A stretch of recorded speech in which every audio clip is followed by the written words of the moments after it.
India के तेजस fighter के बारे में आपने सुना होगा। ये तेजस फाइटर है, अभी ये इन्होंने बनाए हुए, इन्होंने अपनी मेड इन इंडिया फाइटर्स हैं ये। अभी ये नरेंद्र, ये काफ़ी टाइम से ना बाहर की कंट्रीज इस पर ट्रस्ट नहीं कर रही थी कि इंडिया का बनाया हुआ पता नहीं कैसा होगा। तो अभी देखिए इनका माइंडसेट चेक करें। नरेंद्र मोदी जो हैं ये गुजराती हैं, गुजराती फेमस हैं अपनी मार्केटिंग की वजह से, बिजनेस की वजह से। तो इन्होंने कहा भाई बिल्कुल हमारा फाइटर जेट सेफ है।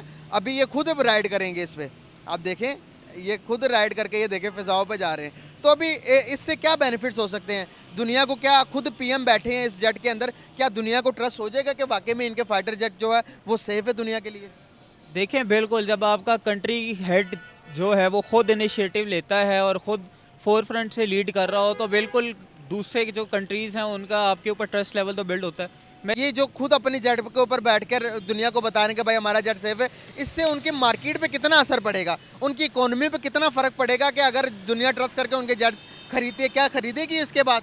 बेशक उनका इकोनॉमी ज़्यादा बूस्ट हो जाएगा, उनको फ़ायदा है ज़्यादा। वैसे इकोनॉमिकली इंडिया एक जो है ना, अभी मेरे ख्याल से सेकंड नंबर है उनका। $4 ट्रिलियन की उनकी जीडीपी पहुंच गई है। हमारे इकोनॉमी से तो बांग्लादेश की इकोनॉमी ज़्यादा है। 5th लार्जेस्ट इकोनॉमी है दुनिया की। उनका एतमाद बिल्कुल बहाल हुआ है, क्योंकि एक जब प्राइम मिनिस्टर खुद बैठ के उसके ऊपर एक्सपेरिमेंट कर रहा है और वो एक्सपेरिमेंट पास हो गया है, जाहिर है उनकी एक्सपोर्ट फाइटर जेट के हवाले से उनको ऑर्डर मिलना शुरू हो जाएंगे और वो अपनी इकॉनमी को कितना स्ट्रांग से स्ट्रांग कर सकते हैं। ये छोटी चीज़ें नहीं हैं, ये एक छोटे लेवल पे काम नहीं हुआ, ये बहुत जो देखें जो ममालिक पहले फाइटर जेट्स के लिए चाइना को देखते थे, अमेरिका को देखते थे, अब उनका रुझान इंडिया की तरफ बढ़ेगा। पाकिस्तान फर्स्ट नंबर पे झूठ बोल रहा है, दूसरे नंबर पे मिलावट कर रहा है, तीसरे नंबर पे हिस्से बेच रहा है, चौथे नंबर पे घर का बेड़ा गर्क कर रहा है।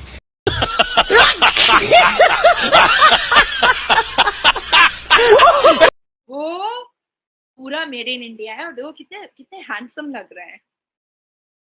पर मुझे इस बात को एक्सेप्ट करने में एक सेकंड के लिए भी बुरा नहीं लग रहा है या हिचकिचाहट नहीं हो रही है कि सनातन धर्म का मानने वाला ये भारत का प्रधानमंत्री श्री नरेंद्र दामोदर दास मोदी जो कट्टर हिंदू है, आज इस पूरी दुनिया का प्रथम पहला प्राइम मिनिस्टर बना है जो फ्लाई किया है कॉम्बैट जेट पर। इससे पहले कभी किसी ने नहीं किया था। जय हिंद दोस्तों, स्वागत है आपका हिंदुस्तान हाइट्स चैनल में। दोस्तों, प्रधानमंत्री नरेंद्र मोदी ने बेंगलुरु में HAL के अपने दौरे के दौरान लड़ाकू विमान तेजस में उड़ान भरी है। पीएम मोदी शनिवार यानी 25 नवंबर को बेंगलुरु में हिंदुस्तान एरोनॉटिक्स लिमिटेड की फैसिलिटी पहुंचे थे।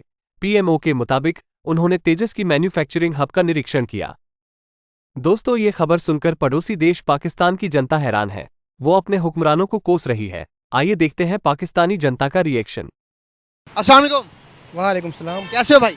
भाई अल्हम्दुलिल्लाह ठीक, आप सुनाएं? मैं भी ठीक ठाक। आपका नाम? मेरा नाम है शुएब उमरानी।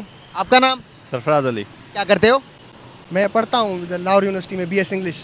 अच्छा, BS कर रहे हैं, बहुत ज़बरदस्त हो गया। बात करने का पर्पस ये कि मौजूदा टाइम के अंदर अगर हम मार्केट की बात करें, दुनिया की सबसे बड़ी मार्केट कौन सी है, पाकिस्तान या फिर हिंदुस्तान? अगर बात करें इकोनॉमिकल लिहाज से तो इकोनॉमी किसकी ज़्यादा बड़ी है, पाकिस्तान की या फिर हिंदुस्तान की? अच्छा, मार्केट से हिसाब से करेंगे तो पाकिस्तान और इंडिया की तो दूसरे उनसे कंपैरिजन नहीं है, लाइक चाइना और अमेरिका से। वैसे अगर देखा जाए तो इंडिया का जो है ना इकोनॉमी ज़्यादा बूस्ट है और लार्ज है। अच्छा, बड़ी इकोनॉमी है, बड़ी इकोनॉमी और से ज़्यादा। तो इस हवाले से पावरफुल कंट्री कौन सा हुआ? अगर हम बात करें किसी भी लिहाज से पावरफुल, तो क्या लगता है, पाकिस्तान पावरफुल है या फिर हिंदुस्तान? Obviously India. अच्छा जी जी, उनकी डिफेंस के लिहाज से हर चीज़ से वो बहुत आगे फॉरवर्ड है ज़्यादा। भी रिसेंटली इंडिया के जो उनके PM है नरेंद्र मोदी, उन्होंने एक फाइटर जेट को उड़ाया, उनके अपना जो मेड इन इंडिया है, तेजस फाइटर जेट का नाम है। उन्होंने कुछ टाइम पहले वो बनाया था इस पर्पज़ से कि वो एक्सपोर्ट भी करेंगे, अपने मुल्क की डिफेंस भी करेंगे उससे। तो कुछ ट्रस्ट इश्यूज़ की वजह से कि नई चीज़ है, पता नहीं कैसी होगी, दुनिया ट्रस्ट नहीं कर रही थी। अभी नरेंद्र मोदी ने खुद उसको फ्लाई किया, उड़ाया है। तो मैं आपको दिखाना चाहूँगा कि ये वीडियो देखिएगा, उसके बाद आप बताइएगा कि क्या तस्वुरात हैं। ये देखें, खुद बैठ रहे हैं जेट के अंदर और दुनिया को बता रहे हैं कि भाई हमारी चीज़ बिल्कुल सेफ है, अगर मैं बैठकर अंदर फ्लाई कर सकता हूँ तो कुछ भी कर सकते हो आप लोग।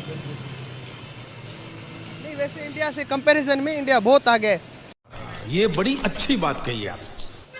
ओबियसली वो तो बात अलग है, पाकिस्तान है बिल्कुल बेशक हमारा मुल्क है, हमें हाँ जान भी कुर्बान इसके लिए। बिल्कुल बिल्कुल वतन से मोहब्बत ईमान का ऐसा है, पाकिस्तान हमसे ज़्यादा प्यारा है, उसमें कोई वो नहीं है। लेकिन जो सच्चाई है उसमें तो इंडिया तो आगे ना। वैसे पाकिस्तान में भी किया था मेरे ख्याल से लास्ट नाइट, उससे तुर्की से या शायद कोविड से उन्होंने भी एक प्रोजेक्ट किया था कि जो है ना बहरिया जहाज़ या कोई मेरे जेट के हिसाब से, उस हिसाब से तो वेल इंडिया का कंपैरिजन नहीं है पाकिस्तान के साथ। खुद एक पीएम, ये दुनिया इंडिया की हिस्ट्री के फर्स्ट टाइम है कि किसी पीएम ने फाइटर जेट उड़ाया हो अपना, फर्स्ट इन्होंने तारीख रकम कर दिया। दूसरे नंबर पर क्या ये जो खुद अपनी जेट के ऊपर बैठकर दुनिया को बता रहे हैं कि भाई हमारा जेट सेफ है, इससे उनकी मार्केट पे कितना असर पड़ेगा, उनकी इकोनॉमी पे कितना फ़र्क पड़ेगा कि अगर दुनिया ट्रस्ट करके उनके जेट्स खरीदे, क्या खरीदेगी इसके बाद? बेशक उनका इकोनॉमी ज़्यादा बूस्ट हो जाएगा, उनको फ़ायदा है ज़्यादा। वैसे इकोनॉमिकली इंडिया एक जो है ना अभी मेरे ख्याल से सेकंड नंबर है उनका, $4 ट्रिलियन की उनकी जीडीपी पहुंच गई है। हमारे इकोनॉमी से तो बांग्लादेश की इकोनॉमी ज़्यादा है, 5th लार्जेस्ट इकोनॉमी है दुनिया की। 5th है, अभी तो सेकंड पे आ जाएगी, आप देखना। अभी बताया जा रहा है कि 24 के एंड तक जो जापान और जर्मनी को बीट करके तीसरे नंबर पर आ जाएगा। तीसरे नंबर पे नहीं, दूसरे नंबर पे रहेगा। जापान को भी बीट करेगा, उसको चाइना को भी बीट करने वाला है अकॉर्डिंग टू द न्यूज़ है ना जो। तो इंडिया से कंपैरिजन नहीं है। पाकिस्तान का कंपैरिजन दूसरे ममालिक से कर सकते हैं, लाइक अभी अभी जो न्यूली वो है इंडिपेंडेंस हुआ है अफगानिस्तान है, शायद दूसरे हैं इस हिसाब से। वेल ऐसी चीज़ें हैं, क्या ऐसी चीज़ें हैं कि भाई हमें पूरी दुनिया, मिडिल ईस्ट एक टाइम था जब हमने वेपन्स बनाए थे, एटॉमिक वेपन्स, तो मिडिल ईस्ट दुनिया को बताता था कि भाई पाकिस्तान मेरा भाई है। अब जब एक घर का भाई भी एक जो कमज़ोर भाई होता है, जो ताकतवर भाई का बड़े अच्छी तरीके से मोहल्ले में भी जाकर तारुफ करवाता कि भाई वो जिसके पास गाड़ी है ना वो मेरा भाई है, वो जो मशहूर है ना वो मेरा भाई है। तो क्या वजूहत है कि जब एटम बम बनाया था हमने तो बड़े मशहूर थे, मिडिल ईस्ट हमारे यहाँ से यहाँ मिलाता था, लेकिन आज इकोनॉमिकल तौर पर पैसे के लिहाज से मिडिल ईस्ट आगे निकल गए, हमें वो पूछते नहीं है। इसमें भी हमारी गलती है या फिर उनकी गलती है? देखिए जो बात है उससे साबित यही होती है क्योंकि शायद 18 तक या 70 तक 71 जब से बांग्लादेश अलग हुआ है उससे उस टाइम तक जब तक जुल्फ़िकार अली भुट्टो थे हमारा इकोनॉमी इतना बूस्ट हो रहा था, इंडिया और बांग्लादेश का कोई कंपैरिजन नहीं था। अभी ये मसला है, मुझे शायद बोलना चाहिए या नहीं माइक के थ्रू, लेकिन हमारे इदारे आज़ाद नहीं है, इसीलिए जो है ना हमारा इकोनॉमी स्टेबल। इदारे आज़ाद हैं लेकिन हम आज़ाद नहीं हैं, ऐसे ही सोच लें। बिल्कुल। अच्छा लगता है कि वाकई में पाकिस्तान में इतना टैलेंट है। हम इतने अरसे से ही कह रहे हैं कि पाकिस्तान के पास बड़ा टैलेंट है लेकिन उन्हें प्लेटफॉर्म नहीं मिलते। आपको वाकई में लगता है कि टैलेंट को प्लेटफॉर्म की ज़रूरत होती है?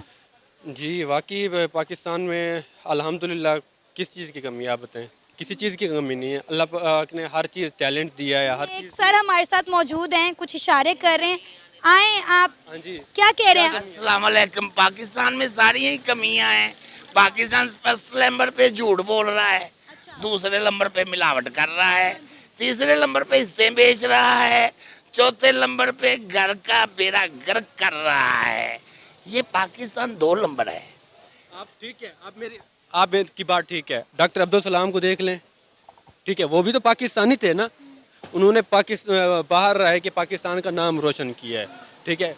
डॉक्टर आफिया सदीकी को देख लें, वो भी तो एक बच्ची थी, 8 साल की बच्ची ने। मेरी बात कर रहे ना आप, इलामा इकबाल को देखे, आखिर पे वो रो के जा रहे हैं, वो कह रहे हैं अगर गजरो हो जम आसमां तेरा है कि मेरा, मुझे फिक्र जहाँ क्यों हो, ये जहाँ तेरा है कि मेरा, मोहम्मद भी तेरा, जबरील भी तेरा, मगर ये रफ़े शीरी तर्जमा तेरा है कि मेरा। तो उसे सुबह अज़ल इनकार की जुर्त हुई कैसे, मुझको मालूम ना था ये राजदान तेरा है कि मेरा। अच्छा सर, हम बात कर रहे हैं कि इंडिया हमारा हमसाया मुल्क आज इतनी तरक्की कर गया है कि वो फाइटर जेट ना सिर्फ अपने मुल्क में बना रहे हैं बल्कि एक्सपोर्ट करना शुरू कर रहे हैं। आपको पता है पाकिस्तान आज तक जो है सारी चीज़ें या तो चाइना से मंगवाता है, और अगर हम फाइटर जेट्स की बात करें वो भी चाइना से मंगवाते हैं या अमेरिका के उससे उसके पार्ट्स आते हैं और पाकिस्तान में असेंबल होते हैं। तो हम ये बात कर रहे हैं कि इंडिया आज कितनी तरक्की कर गया और पाकिस्तान आज कहाँ पर खड़ा है। इसके लिए एक वजह है ना, एक तो योधी हमारे पीछे पड़ा हुआ है, दूसरे नंबर पे इंडिया भी योधी है, वो भी पत्थर पूजने वाला है, वो भी मिट्टी पूजने वाला है, हम कलमा गो है, ये इस्लाम के दुश्मन है, इसलिए हमें ये आगे नहीं करते हैं, ये पीछे कर देते हैं हमें। जितना अमेरिका में बिल्डिंगें बनी हैं वो पाकिस्तान ने बनाई हैं, जितने बाहर के मुल्क में जितना काम हुआ है वो पाकिस्तान ने किया है, ये कोई अंग्रेजों ने नहीं किया है। फिर पाकिस्तान की अवाम, पाकिस्तान के सियासतदान जब दूसरे मुल्कों के लिए काम कर सकते हैं तो अपने मुल्क के लिए काम क्यों नहीं करते? अपने मुल्क के लिए पैसे नहीं है इनके पास। आपको तोल के तो पेपर मिलता है, बरतानिया से जो आपकी पेमेंट है तोल कर उसने वापस ले लेना है, 2 नंबर नोट आपका बाहर आ जाना है। आपके पास है क्या? क्या है आपको? आपको लगता है हमारे मुल्क में पैसे की कमी है? जी हाँ, हमारे मुल्क में बहुत पैसे की कमी मुझे है। आप बताएं, अभी नून लीग की हुकूमत नहीं आई और पूरा लाहौर आपने पुट के रख दिया। लीग ना पीपल पार्टी ना पीटीआई, साडे मुल्क विच 2 नंबर पैसा है, 1 नंबर पैसा तोल के मिलिया है ਤੁਹਾਨੂੰ। मेरी गल समझ रहे हो ਜਿਹੜੀ मैं कर रहा है? ਤੁਹਾਨੂੰ पता है कि सानू पेपर तोल के मिलता है ते तोल के वापस लेना उन्होंने। ਇਹ ਜਿਹੜਾ पानी लग के वजनी हो जाता है ना, ये भी वजन निकल जाना है।